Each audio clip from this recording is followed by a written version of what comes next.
एक प्रतिज्ञा इतनी शक्तिशाली है कि आपकी पूरी कहानी बदल सकती है. And I can tell you one promise is so powerful it can change your entire story.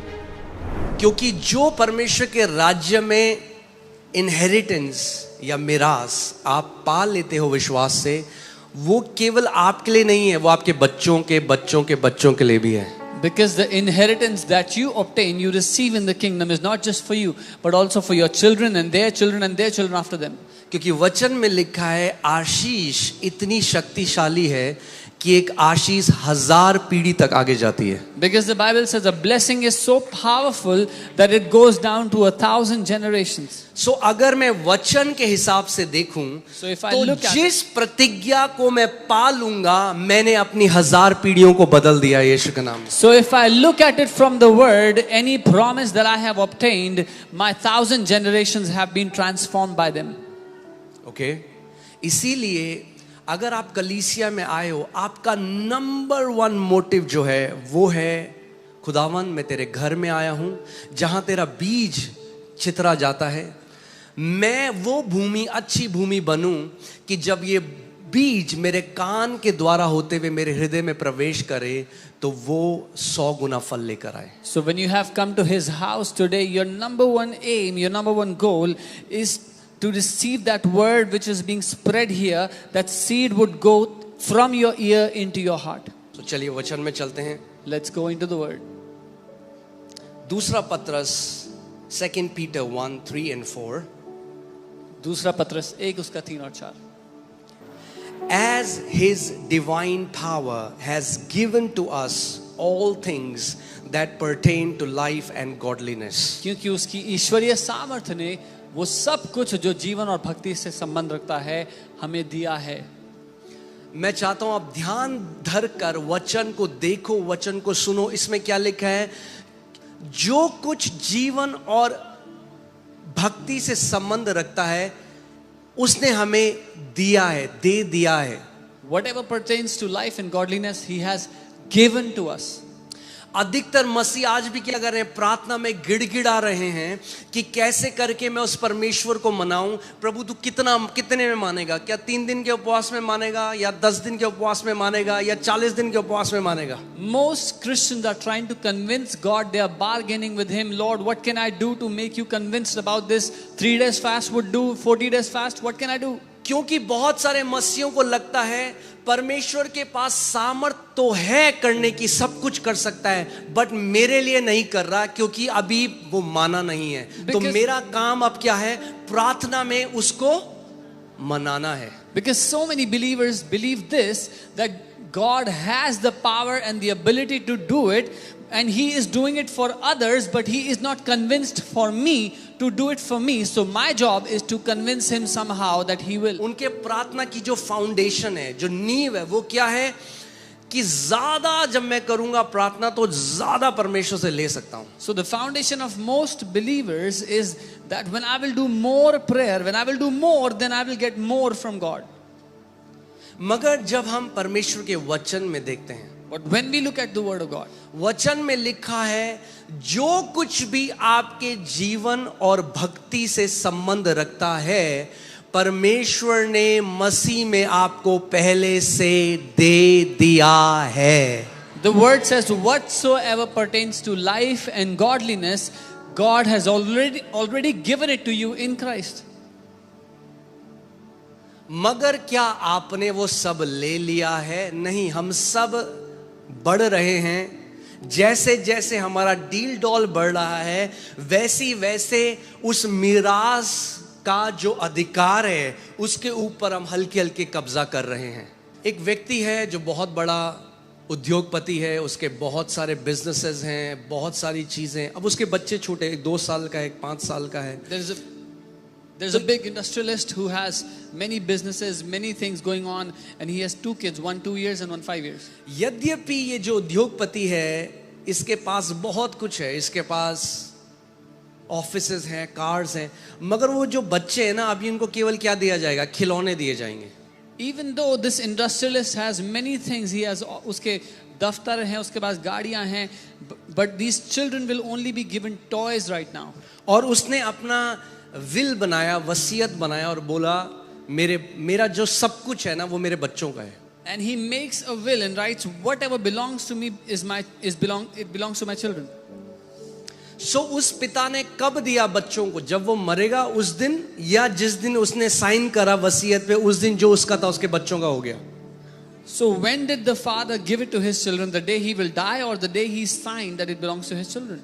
जिस दिन उसने वसीयत लिखी वो सब कुछ जो उसका है उसके बच्चों का हो गया. फिर भी बच्चे, क्योंकि वो बच्चे हैं, उस मिरास पर अधिकारी नहीं हो सकते. The day he wrote the will, everything then belonged to the children, but because the children were little, they could not inherit what was given to them. So just because God has given you an inheritance that is glorious does not mean that you have possessed that inheritance. सिर्फ इसलिए कि परमेश्वर ने आपको एक ऐसी विरासत दी है जो महिमा से भरी हुई है, उसका ये अर्थ नहीं है कि आपने उसको पा लिया जो उसने दिया आपको.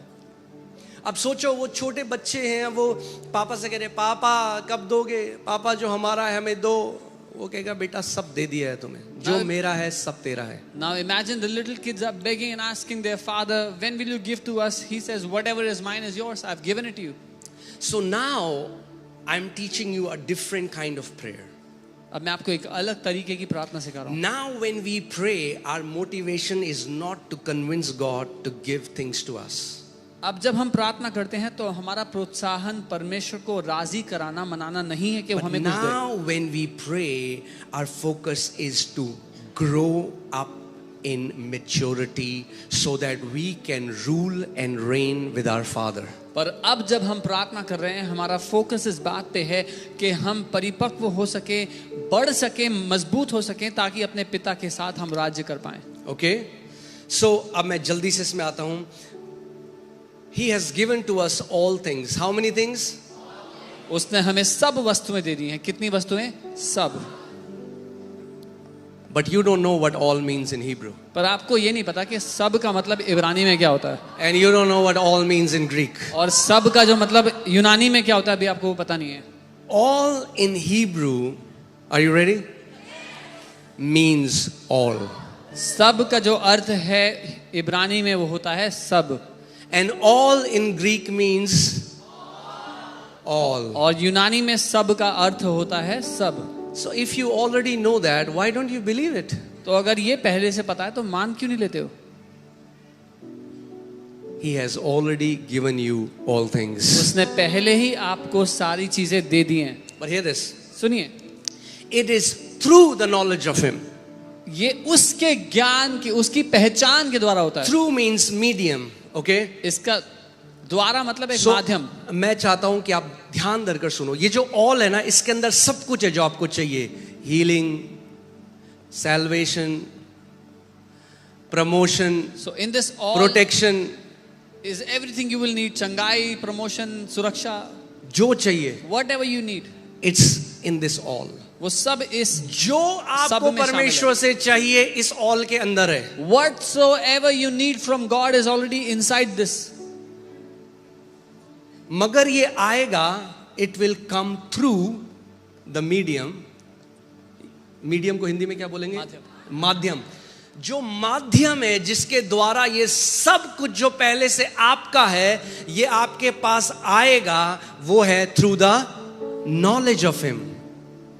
Whatever is already been given to you in this all, it will come to you through the knowledge of Him. उसकी पहचान के द्वारा, उसके पहचान के ज्ञान के द्वारा. यानी प्रकाशन के द्वारा.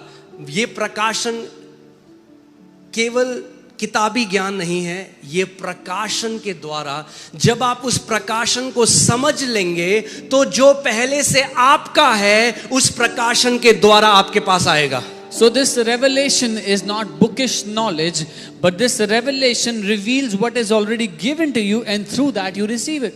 एक परिवार था जो साउथ अफ्रीका से अमेरिका गया या अमेरिका से साउथ, कहीं तो मैंने पढ़ा था. उनके पास जो पैसा था, क्योंकि उस जगह अकाल पड़ा, Whatever money they had, because they थोड़ा had सा a पैसा drought, था, एक पिता माता उनके 2-3 बच्चे, the parents and they had 2-3 kids. जो उनके पास पैसा था, उससे उन्होंने 5 टिकट खरीद ली। Whatever money they had, they bought 5 tickets with it. 3 दिन की जर्नी थी। It was a 3-day journey. और नाव में, बड़े जहाज में वो बैठ गए। And they were in a big ship. और जब खाना खाने का टाइम आता, बच्चे कहते पापा हमें भूख लग रही है। And when it was time to eat food, the kids would say, we are hungry. सो पिता कहता बेटा बस 3 दिन रुक जा।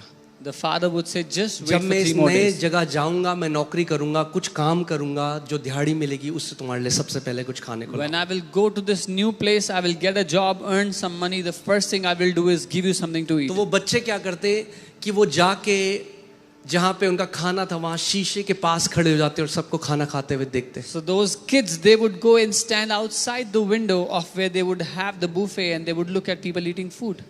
और वो रोते हमारे पास खाने को नहीं है। And they would cry that we have no और food जब to eat. तीसरा दिन हुआ And when the तो third day कैप्टन came, जा रहा था डेक से the captain was passing और by ये the deck, व्यक्ति वहाँ खड़ा था and this man was standing there. और उसने कहा कि भाई सारे परिवार दिखते हैं, तू कहाँ है? And the captain said, I've seen all the families, I've never कौन seen कौन है you. तेरे परिवार में? सब मैं, Who all मेरी in your बीवी, मेरे family? 3 बच्चे हैं। He said, me, my wife and 3 तो kids. बोला खाना खाने क्यों नहीं आता तू? He said, why don't you come and eat? तो उसने कहा कैप्टन साहब हमारे पास कोई पैसा नहीं है। He said, Captain, we have no money. उसने कहा बेवकूफ, तेरे टिकट में सारी मील्स इंक्लूडेड थी, नाश्ता, लंच, डिनर इंक्लूडेड था।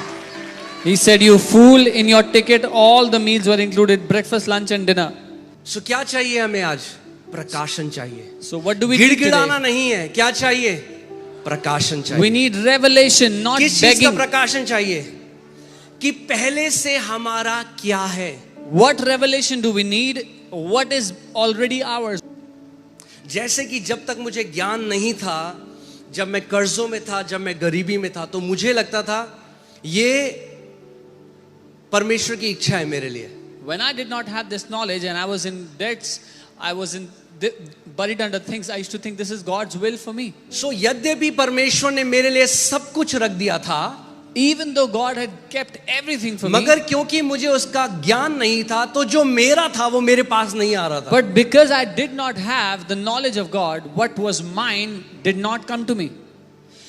सो इससे पहले कि मैं परमेश्वर को मनाऊं उस चीज के लिए जो पहले से उसने मुझे दे दी है, मेरा अब मकसद क्या है कि मैं उस ज्ञान में बढ़ूं कि परमेश्वर कौन है, उसने मेरे लिए क्या किया और आज वो प्रतिज्ञाएं मेरे लिए क्या हैं। So even before I try to convince God to do something for me, I must first grow in the knowledge of who God is and what He has given to me, what He has done for me. तो जब मैंने वचन पढ़ा, यहोवा मेरा चरवाहा है, मुझे कोई घटी ना होगी, मैंने कहा 1 मिनट रुको।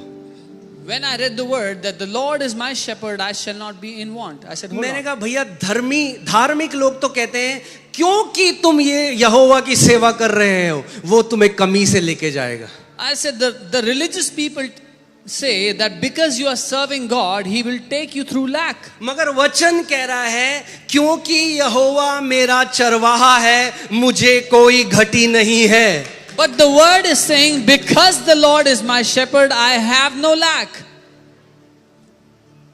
तो क्या आने लगा? प्रकाशन आने लगा। So what started to come? Revelation started जब to come. प्रकाशन आने लगा कि यहोवा मेरा चरवाहा है, When चरवाहे का revelation, मतलब जो एक भेड़ होती है, जब उसके साथ चरवाहा होता है तो उसको टेंशन नहीं लेनी कि पानी कहाँ से मिलेगा, घास कहाँ पे मिलेगी, चरवाहा देगा सब कुछ। जिस दिन अपना पूरा आपने अवेयरनेस उस पर डाल दिया, मेरी जॉब मेरा चरवाहा नहीं, यहोवा मेरा चरवाहा है, उस दिन क्या होगा? हल्के हल्के कमी घटी से यहोवा आपको निकाल कर बहुत आयत में ले जाने लग जाएगा। when revelation started to come that the Lord is my shepherd, what happens when a sheep is with the shepherd? The sheep doesn't have to worry about the grass or the water or protection. The shepherd will provide it all. When you have this revelation, this shepherd will lead you from lack into abundance gradually.